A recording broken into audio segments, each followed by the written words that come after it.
जर मी तुम्हाला सांगितलं की इराण विरुद्ध USA हे जे भांडण आहे हे 30 वर्षापूर्वी एका माणसाने प्रेडिक्ट करून ठेवलं होतं, तर तुम्हाला अचंबा वाटेल, अर्थात ते खोटंही वाटेल.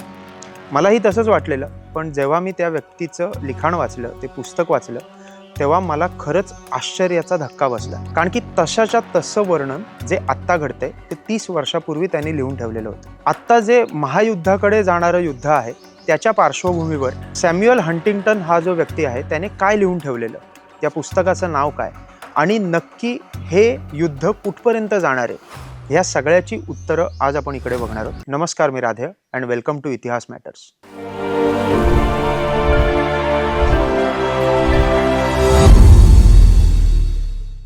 एकोणीसशे 45 साली महायुद्ध संपलं आणि त्याच्यानंतर शीतयुद्ध सुरू झालं. ह्या दोन युद्धांमध्ये महासत्ता म्हणून ओळखली जाऊ लागली ती म्हणजे अमेरिका. आता अमेरिकेने ह्या युद्धांमध्ये एकदम ॲक्टिव्हली भाग घेतलेला होता आणि तेव्हाच एक गोष्ट विशेष घडली, म्हणजे त्यांच्याकडे काही असे फिलॉसॉफर्स व्हायला लागले, काही असे तत्ववेत्ते व्हायला लागले ज्याला स्वतः अमेरिकेने हायर केलं.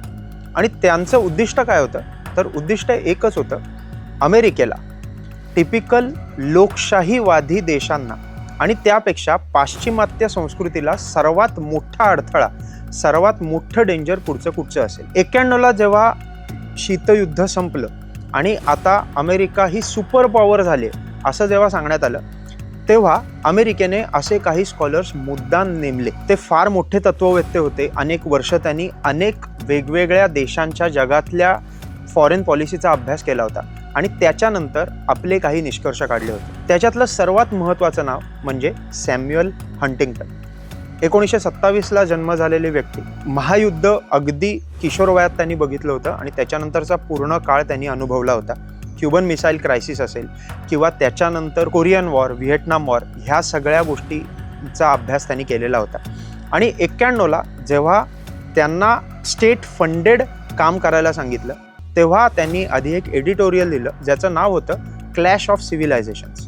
ते एडिटोरियल गाजलं आणि त्याच्यानंतर त्याचंच त्यांनी पुस्तक लिहिलं. अर्थात खूप डिटेल्ड जिओ पॉलिटिकल पुस्तक म्हणून त्याला वाखाणलं गेलं, त्याच्याबद्दल कौतुक झालं.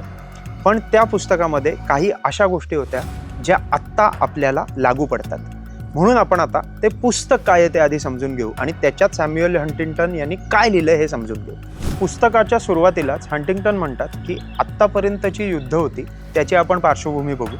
सर्वात पहिली जी युद्ध आहेत तर ती आहेत ती 2 साम्राज्यांमधली आहेत, एम्पायर्समधली आहेत. त्याच्यानंतर जी युद्ध झाली तर ती 2 देशांमधली होती. आणि त्याच्यानंतर जे कोल्ड वॉरचं पूर्ण विश्लेषण आहे त्याच्यात त्याने सांगितलं की ती युद्ध आहेत ही 2 विचारसरणींमधली होती. म्हणजे उदाहरणात द्यायचं झालं तर कम्युनिस्ट विरुद्ध भांडवलशाही, कम्युनिझम वर्सेस कॅपिटलिझम असं एक चिन्ह कोल्ड वॉरमध्ये होतं. त्याच्या आधी 2 देशांमधली युद्ध होती, म्हणजे जर्मनी विरुद्ध इंग्लंड किंवा जर्मनी विरुद्ध फ्रान्स अशी ती युद्ध होती. त्याच्या आधी एम्पायर्समधली होती, मग ओटोमन साम्राज्य वर्सेस ग्रीक साम्राज्य असं असेल. हंटिंग्टन यांचं पुढे असं म्हणणं होतं की आता जी युद्ध असतील, आता पुढची जी युद्ध असतील तर ती युद्ध ही 2 संस्कृतींमधली युद्ध असतील. आता संस्कृती म्हणताना त्याला संस्कृती म्हणजे सिव्हिलायझेशन्स असं म्हणायचं होतं. आता या सिव्हिलायझेशनचा पगडा केवढा मोठा होता आणि त्याचं म्हणणं नक्की काय होतं, तर सिव्हिलायझेशन म्हणजे काय, तर एका विशिष्ट समाजातील, एका विशिष्ट धर्मातील सेम ट्रॅडिशन्स, सेम प्रथा, सेम परंपरा जपणाऱ्या लोकांचा एक प्रदेश असेल आणि तो प्रदेश दुसऱ्या अशा वेगळ्या परंपरा जपणाऱ्या धार्मिक लोकांचा प्रदेशाशी झगडेल, कंटिन्युअस युद्ध करेल. हे पुस्तक लिहिल्यानंतर अर्थात त्यांचं फार जास्ती कौतुक झालं, पण तेव्हाच एक दुसरे विचारवंत होते, फ्रान्सिस फुकुयामा. त्यांनी असं म्हटलेलं, एंड ऑफ हिस्ट्री, आता इतिहास संपुष्टात आलेला आहे. तेव्हा हंटिंग्टन म्हणत होते की इतिहास संपुष्टात आलाय असं तुम्ही म्हणता कारण की तुम्ही हे ठरवूनच ठेवलंय की अमेरिका हा सर्वात बलवान देश आहे.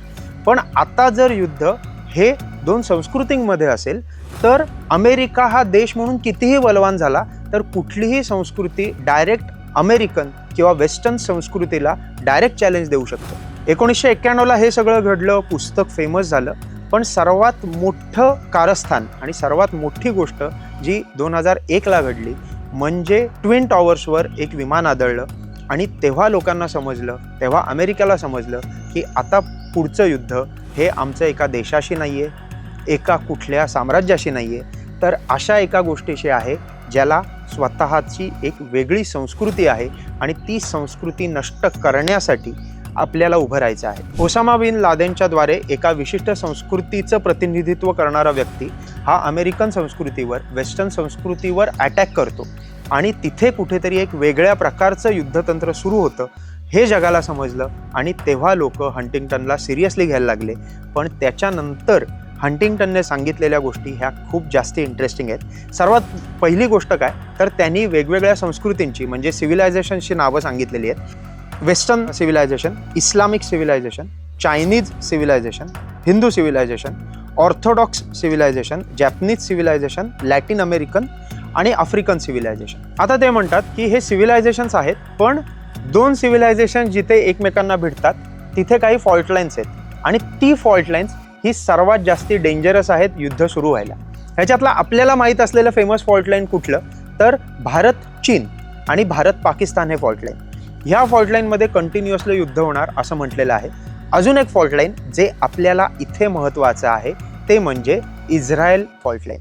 कारण इस्रायल हा देश बघितला तर तो मध्ये आणि त्याच्या आजूबाजूला सगळे देश आहेत, ज्याच्यातला सर्वात मोठा देश आणि सर्वात प्रगल्भ देश तो म्हणजे इराण हा मुस्लिम संस्कृतीतला देश आहे.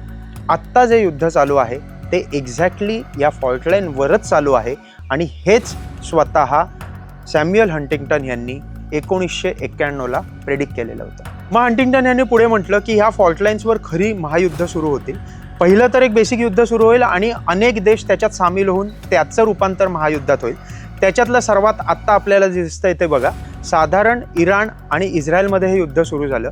त्याच्यात USAने भाग घेतला, USAने इराण बॉम्बिंग सुरू केलं. त्याबरोबर इराणने आजूबाजूच्या देशांवर बॉम्बिंग करायला सुरुवात झाली आणि हळूहळू आत्ता साधारण मोठमोठे सगळे देश आणि मिडल ईस्टमधले सगळे देश हे युद्धात उतरलेले आहेत. महायुद्ध होतं असं आपण म्हणू शकतो, म्हणायला काही हरकत नाही, कारण अगदी छोट्या शहरात सुद्धा वेगवेगळ्या गोष्टींचे तुटवडे निव्वळ ग्लोबलायझेशनमुळे पूर्ण जग कनेक्ट झालंय म्हणून पडलेले आहेत. आणि तो इफेक्ट जर प्रत्येक छोट्या छोट्या गावात दिसत असेल तर महायुद्धाची चिन्ह 21व्या शतकात आपल्याला दिसू शकतात असं आपण म्हणू शकतो. पण सॅम्युअल हंटिंग्टन हे सगळं म्हणताना काही लिमिटेशन्स पण आहेत, ते पण आपल्याला समजून घ्यायला हवे. काही ड्रॉबॅक्स पण आहेत, ते समजून घ्यायला हवे. पहिलं तर संस्कृतींचा वाद आहे असं म्हणताना वेस्टर्न संस्कृती विरुद्ध इस्लामिक संस्कृती असं जेव्हा सॅम्युअल हंटिंग्टन म्हणतो तेव्हा इराण हा शिया मुस्लिम देश हा सुन्नी मुस्लिम देशांवर कसं काय आक्रमण करतो ह्याचं उत्तर हंटिंग्टन यांना देता आलं नाहीये. त्यापेक्षा त्यांचं असं म्हणणं आहे की आत्ता पूर्ण जग हे 2 तटांमध्ये विभागलं जाईल. त्याच्यात वेस्टर्न संस्कृतीचा एक गट आणि इस्लामिक संस्कृती आणि चायनीज संस्कृतीचा एक गट असा असेल असं ते म्हणतात. पण त्याच्यात रशियाचा रोल काय असेल आणि रशिया जर ऑर्थोडॉक्स ख्रिश्चनिटी मानणारा देश असं जर म्हणत असतील तर मग ते चायना आणि इस्लामिक संस्कृतींना मदत कशी करेल ह्याचं उत्तर हंटिंग्टन यांना देता आलं नाहीये. त्याबरोबर भारत हा जो एक इमर्जिंग महासत्ता आहे, इमर्जिंग सुपर पॉवर आहे, ते नक्की काय करणार आहे, त्याचा रोल काय असणार आहे आणि तो रोल किती आशियाई खंडात प्रगल्भ असणार आहे ह्याचंही उत्तर हंटिंग्टन यांना देता आलं नाहीये. आफ्रिका नक्की कोणाची बाजू घेईल याचं उत्तर देता येत नाहीये. लक्षात घ्या, आफ्रिकामध्ये अजूनही सर्वात जास्ती रिसोर्सेसचा साठा आहे आणि तो अजूनही वापरला गेला नाहीये. मग त्यांचं योगदान काय असणार आहे, लॅटिन अमेरिका ह्याच्यात कुठे बसते, ह्या सगळ्याची उत्तरं हंटिंग्टन यांना देता आली नाहीयेत. पण तरीही हंटिंग्टन यांचं विश्लेषण आणि त्याबरोबर आत्ताची घडणारी सगळी परिस्थिती ह्या सगळ्याचा ॲनालिसिस तुमच्यापर्यंत पोचवायचा प्रयत्न आज केला. तुम्हाला जर अजून अशी विश्लेषणं ऐकायची असतील, अजून कुठल्या विषयावर आमची मतं तुम्हाला जाणून घ्यायची असेल आणि एक अभ्यासपूर्ण ॲनालिसिस तुमच्यापर्यंत पोचवायचा असेल तर कमेंट सेक्शनमध्ये खरंच आम्हाला कळवा. त्याहीपेक्षा तुम्हाला जर हा व्हिडिओ आवडला असेल तर लाईक करा. ज्यांना ज्यांना ह्या कथा माहीत नाही आहेत आणि हे कनेक्शन तुम्हाला सांगावं असं वाटत असेल त्यांना हा व्हिडिओ नक्की शेअर करा. केलं नसेल तर सबस्क्राईब करा आणि अजिबात विसरू नका, इतिहास मॅटर्स.